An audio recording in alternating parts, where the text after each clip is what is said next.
fun what we do. It's not just playing music, we have such good times.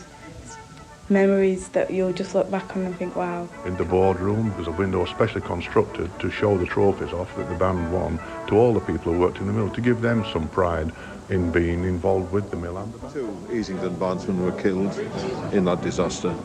I was at school at the time, but I took part in all the funerals. 54 in 10 days, which you never forget. On the stage! We've won! Yes, the brass band is all those things. Fun, pride, tragedy and triumph. In fact, the brass band movement is arguably the most popular and widely supported cultural manifestation in Britain. Uniquely, it embraces all the classes in all the regions of Britain.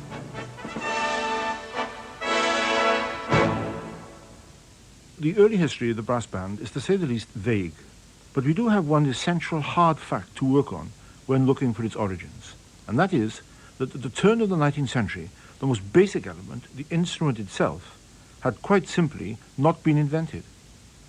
Trevor Herbert is the country's foremost authority on brass bands. The technical thing is at the heart of it all. Instruments before about 1810 or something like that were very much along the lines of this instrument that I have here, which is an instrument made in the 17th century, or a copy of an instrument made in the 17th century, extremely simple, a length of tubing, uninterrupted by any mechanism or any holes or anything like that.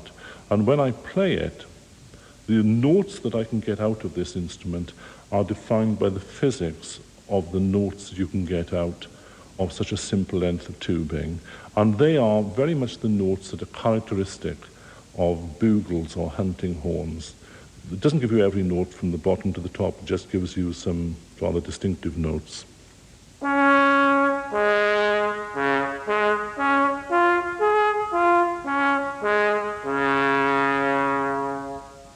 Now, there are notes which are very high on these simple instruments that were exploited by people like Bach. It was called the Clarino register, and this is why the trumpet writing in Bach is so spectacular. But very few people could play that high. So most people who played brass instruments played tunes that sound something like this.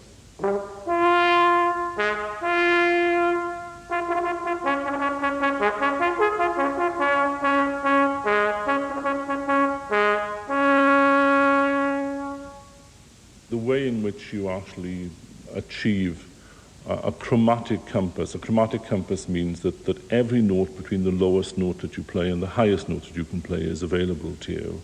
There were 2 mechanisms for doing that. One is to add slides, like a trombone, which automatically increases the length of tubing every time you push the slide out. The other way of doing it is to actually drill holes in the instrument, cover them up with keys, so that when you actually open a key, the note thinks that the instrument is shorter than it actually is, and it actually plays a higher note. Now, those mechanisms were fine, and there were some virtuoso players on it, but they had to be mechanisms that could be mastered by professional players. They did not have the sophistication and ease of application that was needed to capture a mass amateur market. That came with the invention of valves.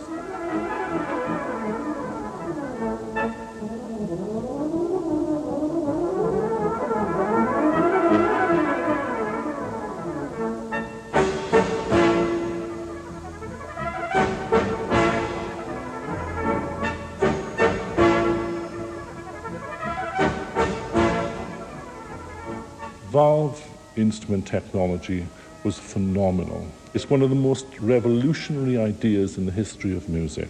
Fabulous invention.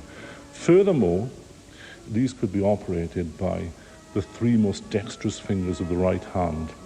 Furthermore, these were just pieces of engineering. They could be made in the same types of factories through the same processes of manufacture as a multitude of other mechanical devices were being made throughout the country.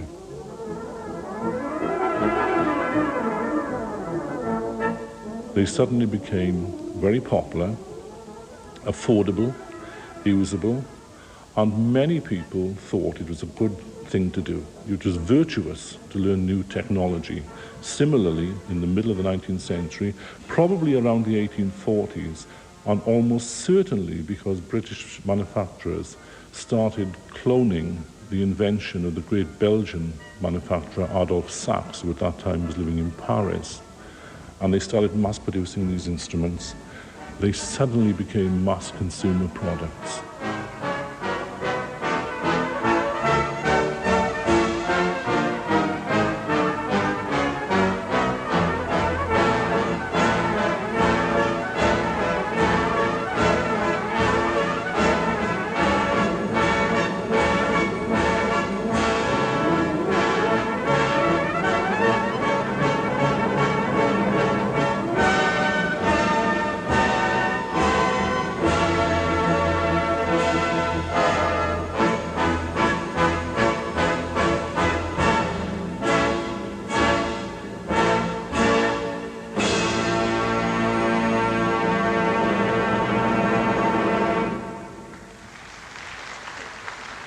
The BNFL band, playing Roy Newson's arrangement of Smetna's Dance of the Comedians at the All England Masters Brass Band Championship in 1995. The technology which made such virtuoso playing possible was not in itself enough to spearhead this movement.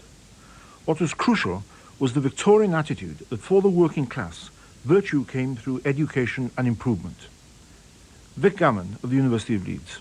The brass band movement has to tie in with current and important social ideas that men playing in brass bands is somehow a good thing. It's a sort of recreation that's going to be morally improving.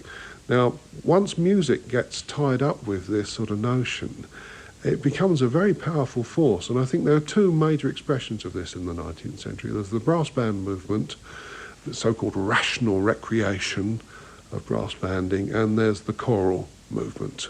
And it's this combination of technology, this particular outlook, this set of ideologies to do with rational recreation, plus of course the social and industrial changes that are going on that are bringing people together in closer proximity, that all these go into the making of the brass band movement. Now, E.P. Thompson, talking about the Industrial Revolution, has talked about the way in which industrialists needed precision, discipline and organization, rational organization of time. Now, these are all things that you've stressed as being characteristics of the brass band movement. So are we looking here at the way in which your plebeian culture was industrialized and reshaped in the interests of industry? I think we are in certain ways. You certainly see a similarity of shape between the need for work discipline, timekeeping and so on, and the sort of discipline that being in a brass band involved. And this is not something I'm putting onto the material. This is said by people at the time. It's in the sources. They say that, this is a great training for a man because it brings this self-discipline, this ability to subordinate the individual will to the greater purpose of the group. And of course, these are all virtues in an industrial society. So I do think there are those connections, although some of the older more anarchic, if you like, plebeian culture sometimes expresses itself through the brass band. The whole contesting tradition, I think, comes out of something that's there in the 18th century. In the 18th century, you get things like bell ringers have contests on race days, and they contest for money. And there's something of that still in the brass band movement. Vic Gammon. And it's that term movement which intrigues me as a historian. It implies a kind of brotherhood, a subculture, even a religion, and certainly something that is larger than its constituent parts. Dave Russell of the University of Central Lancashire. I think it'd be interesting if we knew more about how that phrase was coined and whether originally the notion of a movement is something that's imposed from above, because there are obviously commercial interests involved in brass banding, particularly the music publishers. But whatever the origins of the phrase of movement, there is no doubt at all that the rank and file musicians certainly did happily refer to themselves as a movement. And it is one of those forms of working class culture which provides a kind of unification across class in a kind of non-political way. that a bandsman in Cornwall would find something to talk about with a bandsman in Yorkshire. When you read the band press for the 19th century, you'll find little stories of bandsmen who've gone somewhere on holiday and have made the effort to meet up with a local band and chew things over. And there's a real sense of brotherhood, of doing things for each other. Bands would certainly organise social events to look after fellow bandsmen in another area or a nearby town to help them through difficult times. And again, there's this sense of cultural enlightenment. And it's a movement rather, in a sense, almost like a religious movement where people feel that they are going out into a wider world and bringing the best of their musical culture. In yet another way, it's often a sort of a provincial movement. You know, the annual pilgrimage down to London from 1900 for the Crystal Palace contest was very much provincial musicians bringing culture to the benighted south. The standard view is very often to describe brass bands as works bands, but I think the biggest majority of bands were always subscription bands, in other words, supported by the community. There were works bands, obviously some of the most famous like Black Dyke, Kingston Mills bands in the 19th century were works bands. Even that, though, occasionally can be misleading. Bands will take on the name of a particular workplace, and our assumption is, oh, okay, that's a band sponsored by the employers, but quite often they're actually bands attached to trade union lodges or sponsored largely by the workers. The largest body of brass bands were always supported from within the community. Dave Russell. And that support from the community is something that the commercial companies were ready to use to their best advantage. For their ability to manufacture on a mass scale was nothing without the ability to get those instruments into the hands of players. The really important device, which I think revolutionized music, was the advent of the hire purchase system. Groups of men could get together, respond to these advertisements, they could go to their employers and ask them to be the guarantors for loans to buy these instruments, and the manufacturers actually provided potential brass band players with model letters. You see, just copy out this letter, fill in a little bit of the gaps. Dear sir, we would like to honour this factory by forming a brass band that will carry its name. If you would be kind enough to give us a guarantee for the loan, we would like to do this, and so on. Of course, they thought it was great. A lot of people think that it was the factory owners that actually gave the money for brass bands to start them. It wasn't. Most bands were funded by subscription, and they were underwriting the loans, which they never had to pay back. Very few bands actually defaulted on their debts. And the influence of the manufacturers didn't end there. In brass instruments, they had the perfect method of tying an entire band into their particular product. Trevor Herbert again. If you were to go anywhere in this country, or indeed in most places in the world, and you ask somebody to play a B flat, then the note which they would play for you is going to be the same note. But in the 19th century, that was much less likely to be the case, because manufacturers didn't make instruments to the same pitch. In fact, it became a really major problem in the British military when the military music class was formed at Kneller Hall, now the Royal Military School of Music, was formed in 1857. This was one of the great obsessions, because that place was founded to standardize military music, British military music. One of the reasons was there was an atrocious occasion in the Crimea when all of the troops of the Allied forces assembled to celebrate the birthday of Queen Victoria, and when they played God Save the Queen, it sounded obnoxious, apparently. Everybody played different arrangements, everybody played different pitches, and apparently everybody played in different keys as well. So what they did was they quite literally established a pitch by making a tuning fork and then copying that pitch and sending it to all the commanding officers of regiments so that every band should play in the same pitch. And by doing that, it eradicated some of the corruption that existed at that time, where professional bandmasters were using the device of bad pitch to say, we need a new set of instruments. Then, of course, they were getting a cut from the manufacturers. But presumably the whole question of pitch was moving towards standardization in the 20th century. Brass bands played at a higher pitch than orchestral instruments did. They played almost a semitone higher. And that situation prevailed remarkably until about 1964. So if you bought an instrument for playing in a symphony orchestra, for example, you couldn't play that instrument in a brass band because it was pitched a semitone too low.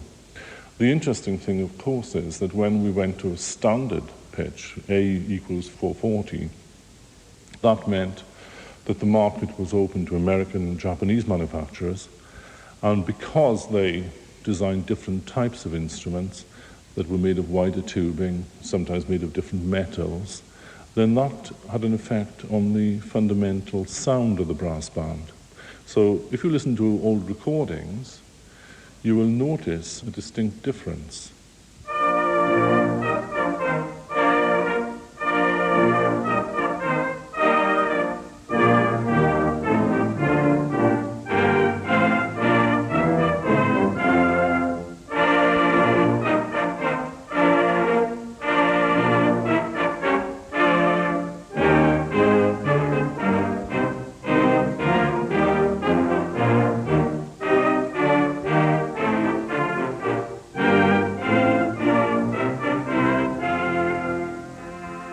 This is the original recording of Elgar's 7th Suite, dedicated to George Bernard Shaw and test piece for the Crystal Palace Brass Band Festival in 1930. It is played by the winners, Foden's Motorworks Band, conducted by Fred Mortimer. The same piece, recorded nearly 70 years later by the Williams Fairy Band with James Gourlay, is stylistically very different and a semitone higher.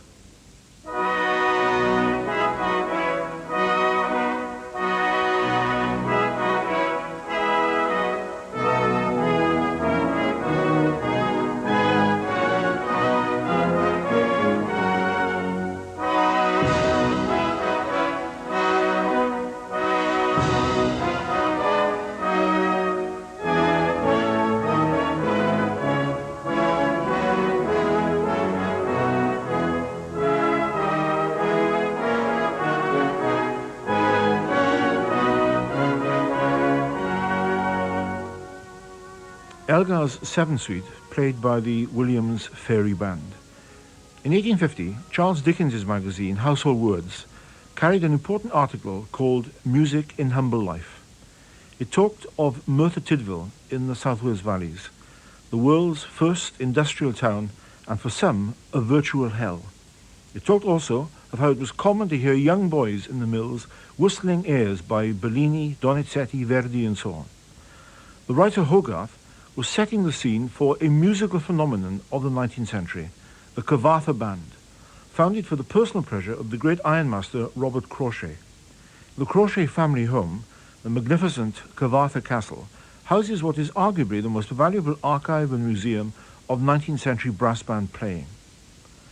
Through painstaking research, Trevor Herbert was able to recreate the sound of the band in collaboration with the trumpet virtuoso John Wallace.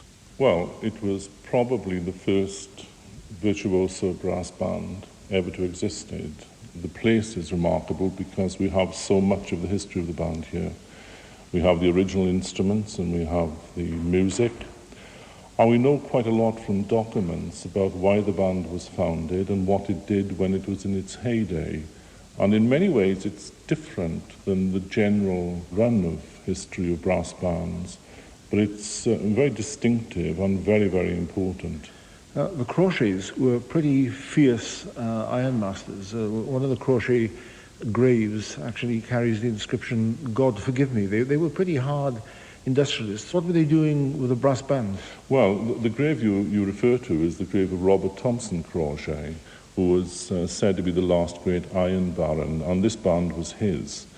He set it up in 1838, really as a private band. And I think that he set this band up as a part of a more general intent to create an oasis of culture here. In fact, this band was set up twice. It was set up once in 1838 as an amateur band. It was a total flop. I mean, they just couldn't play. And so we started hiring professional players. You can see from here that there's a magnificent portrait of one of the great band masters here. He even imported an arranger from France, a man called Dartney, to arrange classical music for the band to play. And from that time, it became, quite frankly, a band of astonishing virtuosity. We know that because we have the music. And this band could probably play things at that time in the 1840s that no other brass band in the world could play.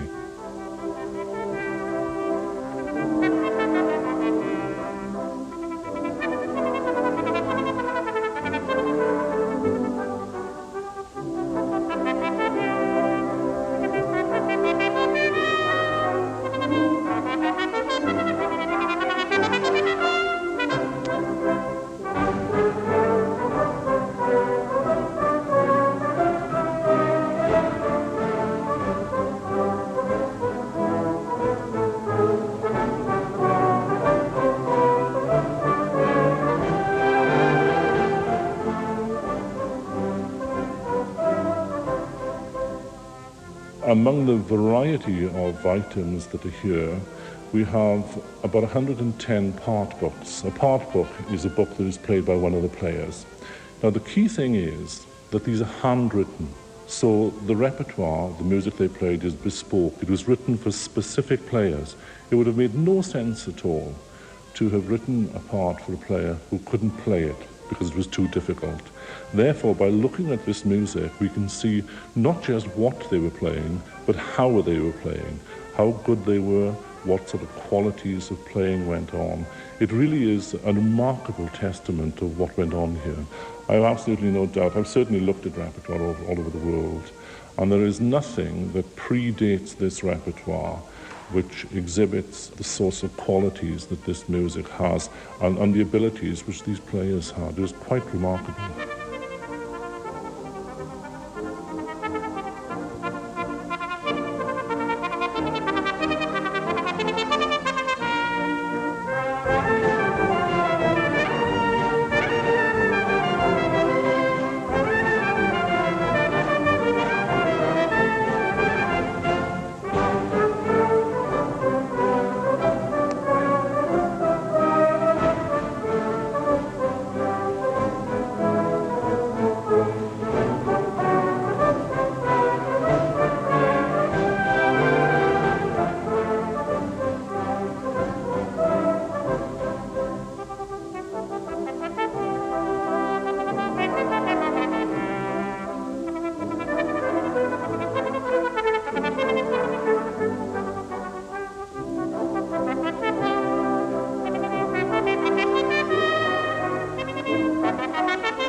As the brass band movement approached its zenith at the end of the 19th century, its popular success came to the attention of General Booth, founder of the Salvation Army.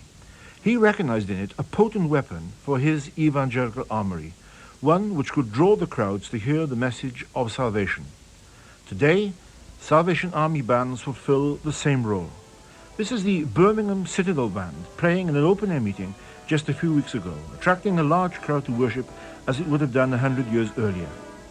Yet from the very outset, bands provided General Booth with a classic dilemma, for the pleasure of band music was indeed double-edged.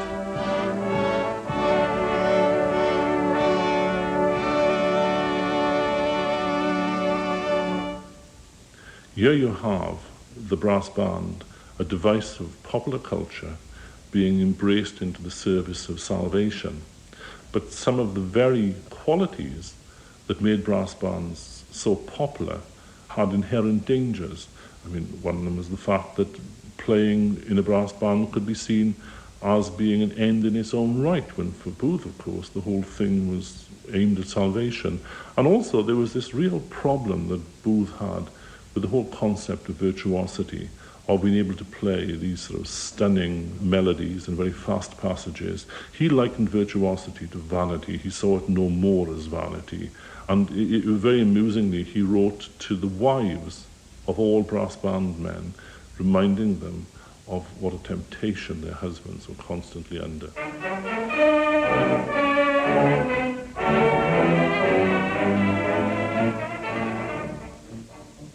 In the early days in the Salvation Army, there was huge opposition to us from all segments of society, and my great-great-grandparents were violated down in Wimborne, sleepy Wimborne in Dorset.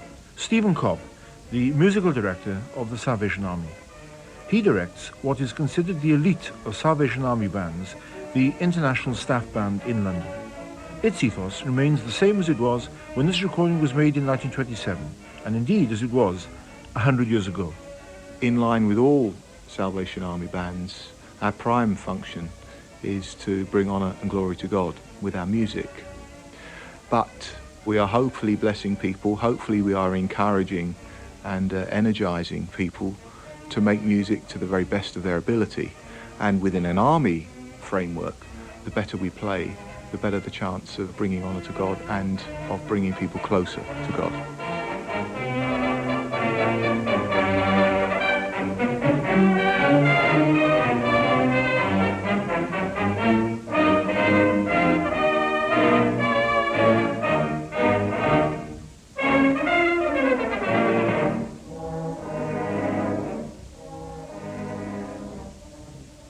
In order to make sure that the impurities that could penetrate the Salvation Army through the brass band world, it became enclosed. They expressly forbid brass bands to perform any music which was not actually written for and music made for the purpose of saving souls.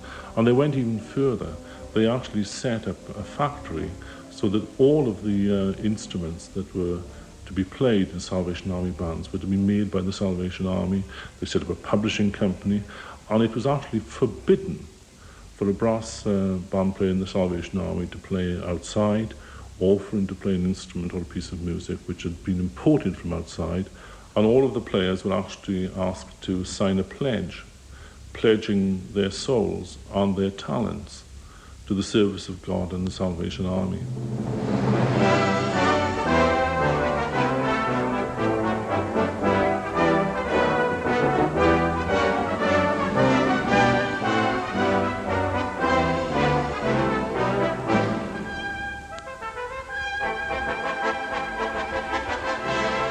Part of the interview and the audition involves them telling us what they're doing within their corps, how involved they are in their church, because we do expect high musical and spiritual standards. But really, if they wanted to just do music, then they could simply play in a Black Dyke, a YBS or a Choris or whatever the fantastic bands that there are out there. They would just join them. Being a Salvationist and playing in the staff band, for us anyhow, offers a different dimension. Not to say that one is right and one is wrong, but offers a slightly different dimension.